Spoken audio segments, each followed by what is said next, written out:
Welcome to the Bold Analysis, ladies and gentlemen. I think as we try to cover this election, we try to do more accurate information so that it becomes more of the reporting, because we don't want to be agents of unfounded propaganda, so that Kenyans really have to know, because at this critical time, even the morale of the Kenyan voter is at stake. So when we just give information, we'll try to, in this channel, we'll try to keep it very factual and more of source reporting from the source. There is a confusion emerging in this country and at the commission on the issue of ballot papers. And just this evening, there is a report that has come out that the gubernatorial races of Kakamega and Mombasa has been suspended. There could be political interpretations to that. We'll look at that briefly, but I think to just help us have an understanding on what has been happening so far, there were election ballot papers. There were ballot papers that were destroyed somewhere in Chuka. They were headed to Igambangombe sub-county in Chuka Tharaka Nithi, but it is understood that those ballot papers were supposed to be used in FIFA ward. FIFA ward is in Garissa. Tharaka Nithi IBC returning officer Mohamed Baka on Monday briefed the media and was saying that there is a mix-up in the ballot papers. Kirinyaga County governor seat ballot papers were found on Monday, discovered in Mumias East sub-county, Kakamega. And also in Mombasa County, some gubernatorial in Vita constituency, the seats, or rather the gubernatorial ballot papers were for Kilifi. Tell me huku kuna drama kweli. So in Vita, in Mombasa, of course, the whole of Mombasa, only in Vita constituency where some ballot papers were for Kilifi, and that could have led to that. But then there is also another update from the commission this evening. I just want to get that here. The commission suspended elections in Mombasa and Kakamega. Other areas is Pokot South and Kacheliba constituencies. Now, Chebukati is saying that ballot papers from Mombasa governor's position were wrong candidates' pictures and the images printed on them. There's an issue in the ballot paper, and I see that he has attributed that to the ballot printing company. This really vindicates the worries that Azimio la Umoja had already raised on the printer of the ballot papers. There was also county assembly. He also said that county assembly ballot papers from Maua ward in Machakos County were erroneously sent to Kuresoi constituency in Nakuru, Molo. Sorry. I don't know. The ward rep in Maua found somewhere in Kuresoi. Tiati women rep in Baringo were also sent to Lamu. So you could see the mix-up. And there is something that, what are you seeing? Some of this, and of course I want to believe that if this is what the Kenyan publics are consuming, then what do you think we are not being told? Just ask yourself that question, and you will then see that something is not adding up.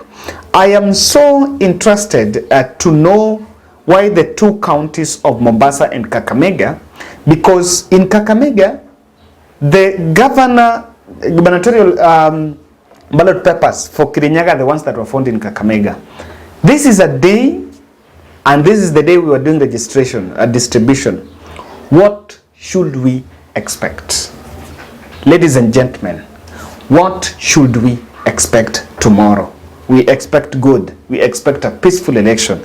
In fact, I am one person that believes that this election is going to be free and fair. Now, I want to draw some few observations, especially from that from the Mombasa and Kakamega shortly. Mombasa, I can see that it's a reprieve for Mike Sonko. But is it coincident? Is it by coincidence that Mombasa is not going to vote? Remember, Mike Sonko was pushing up to the last minute to be included in that race, and until the High Court pronounced itself and Mike Sonko could not find his way, even though we know that he's still contesting that decision in the East African Court in Tanzania. So I see the influence of Mike Sonko in it, and perhaps it depends on the government on the day. Do you think he can find himself back in the race if there is going to be, because it's going to be held later? Number two, and I see that it might be in Mombasa, but Kakamega is just a ploy, is just a decoy. Do you think that the two areas where governors candidates are not going to vote actually are strongholds of Raila Odinga? You can challenge me on this, but on the scale of, if you compare Ruto and Raila influence there, then it's on Raila Odinga. Can it affect turnout? Because sometimes many people go to vote for the governor candidate does mobilization in the whole county, unlike the MP and the MCA who does for the other areas. This is something that will not be a very good news for Raila Odinga and Kakamega. Why I'm saying this is, if you look at all those elective positions, the MPs, yes, ODM has strong candidates, but that mobilization of the area MP cannot still compare to the governor. And in terms of the MP seats, of course it is really divided. It's really divided. UD has a candidate, and so and the other parties have a candidate. So the fact that the Kakamega voter is not going to vote for governor, it will be not really a welcome call for Azimio, because they have one of the strongest seats they're actually eyeing there is the governor, because the Senate is for Boni. Boni is having an ODM candidate there, but Boni is more popular, so Boni is on the UDA. So Boni might take many UDA people to the polling station so that they vote for him and they vote for William Ruto. But the fact that the governor candidate in Kakamega is not going to take his voters to the polling station the same day the same people are supposed to vote for the president, I have my skeptics there. Look at Mombasa also, where Hassan Omar or Abdul Swamad is facing Hassan Omar. Of course, that race is not there, but I think Mombasa is a little bit friendly because ODM is very strong, and ODM have strong candidates even for women rep and the Senate and all that. Do you think this can affect? Do you think this can affect turnout? That's a question I'm really pondering about, and why this is coming now. Number two, these races of Mombasa and Kakamega, how far do you think the problem was? Because at the end of the day, is it a constituency? Is it the whole county? What might have happened? Is it by coincidence that these two counties are affected? That's a question can try to figure out. But then there is something I'm seeing, and that is the observation I want us to draw from the whole issue about the marked ballot papers. Even though this is something that is very contentious, I've been trying to restrain myself from doing a video that is going to make someone become discouraged. And I want to repeat, we are going to have a free and fair election. That's what I'm saying. The best thing you need to do is to turn out and go and vote. You must do that. Sarah Tieno, we are running a fundraiser for Sarah Tieno, one of our subscribers.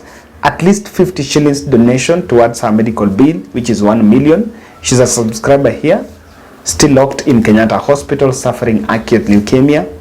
And she's been there since March. So we are just collecting, and I continue to ask members of this channel at least a donation of 50 shillings. If we can do that, 20,000 of us will be in a position to produce 1 million check for Sarah. We are halfway the target because we are now at 500,000, and we believe that this is going to be realized. My number is 0710 62 78 89. Kevin Oduor Olo, that's where we collect the 50 shillings challenge. You can also reach out to Sarah directly. Her number is 0716 357 360. Sarah Atieno. Now, the seats that are affected are governor and MP seats. Could there be possibility that the rigging schemes might have shifted to those seats and something is being intercepted? Could it? Because if maybe you can't win for the presidential and you can have the majority, which will also be a very big priority for both Azimio and Kenya Kwanza, then someone can also speculate that perhaps the rigging went now down to the other elective seats. Do you think that is a possibility? Because I'm also looking at this as an opportunity where something was being intercepted. There was mischief that was pointed somewhere, and then someone realized that, okay, in this one we need to do this. This is a very critical question, because the person who forms government needs to have majority in the National Assembly. When you have majority in the National Assembly, most likely you are going to succeed in getting your Senate, the Speaker of the National Assembly. The Speaker of the National Assembly, if he is the Speaker but he has majority are from the opposition, actually if UDA doesn't win the presidential but they have majority MPs, then they are going to have the majority in the National Assembly. That will then allow them to control the House where the government business is done, and that can paralyze the government of the day if they are not. But also, with winning many public elective seats in these other positions is also a plus to win illegitimacy question in the public courts. When someone wants to say, nimenyang'anywa, or this has not gone, this and that, you easily win that in the public court by saying that, look here, how could I lose the presidential while I have more MPs or I have more senators and governors? So I also see that as a possibility. But I don't want to underestimate something here that I think the commission needs to be very vigilant about. There are some IBC staffs that are compromised. This is nature to a human being, and I want to say this, I want to defend this by one thing. You cannot prescribe the professional character. You cannot prescribe someone's appetite for money and manipulation by the law. Even though there is code of conduct, I read that the election clerks already had taken some secret oath last week.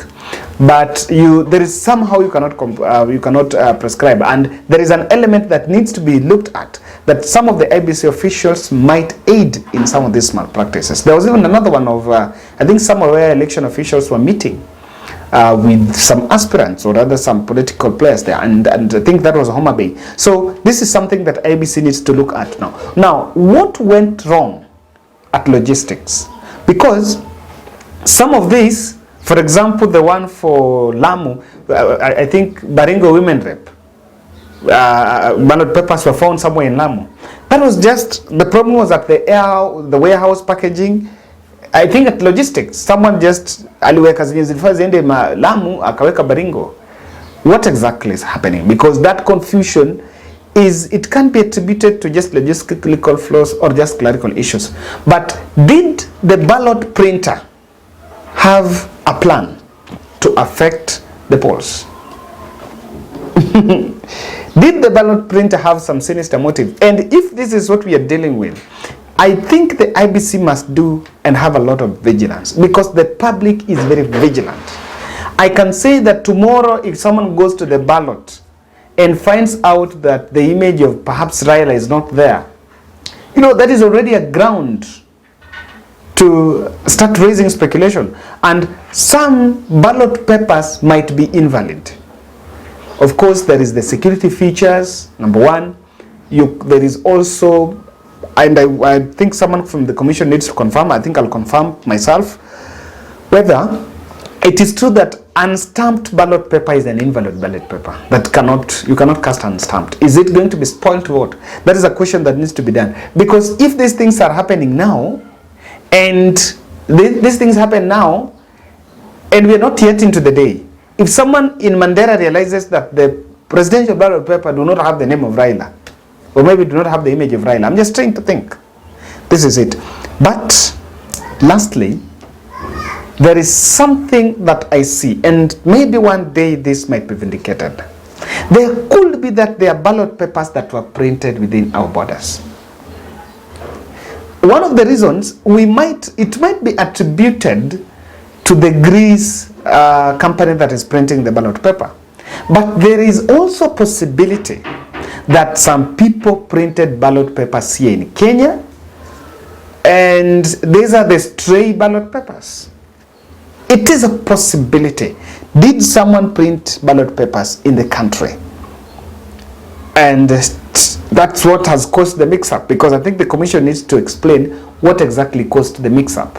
Because if they came from the foreign country and they were received, there were already protocols which is in Apangwa. This one is for here, this one is for there. I think it will take really Kenyans to understand. And ladies and gentlemen, that's my bold. I don't know what you think about this. What is your take on these two elections, or these two races that have been suspended? What's your take?